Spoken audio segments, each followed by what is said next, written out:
Good eve mga ka-cakes! How's your day today? Hope that everything's fine. This pretty customer texted me or chat me na magpahimo siya og cake.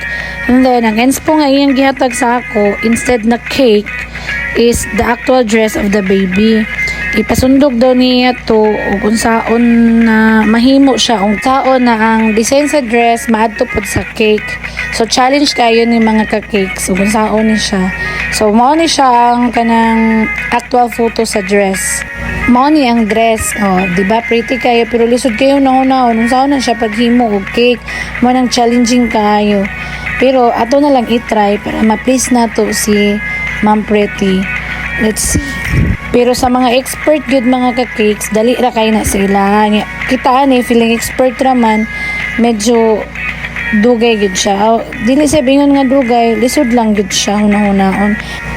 Challenge pa gud kaayo kay kulang ko sa gamit nang wala ko'y flowers na available pareha sa kanang sa dress. Pero napangita na gyapon pagi. Let's see how I made this. Kanang medyo naglisod pero kinakaya. Sayon na siya lantawon pero lisod hunahon. Ana siya.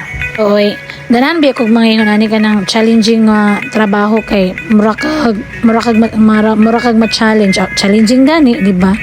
Ay na oy. Bitaw, inaani lang siya, drawingan lang nako ug kanang kuan para maparehas gali atong sa dress.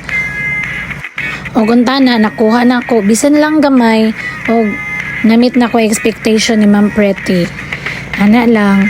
So, kuan lang imagination lang gyud nato ang atong gisaligan ani og atong kamot gamay. Kay kung dili mo gud ta mag-imagine og unsaon nato paghimo ang cake, wala. So, bouquet wrapper to dang ako ang gihimo nga raffles ani sa ubos kay para magpariha-pareha siya lantawon sa dress nga gihatag ni Ma'am Pretty. And then charang, mo na siyang final look. Medyo nakuha ra ba? Or wala jud? Daoy da. Thank you for watching mga ka-cakes. Until next time. Bye-bye!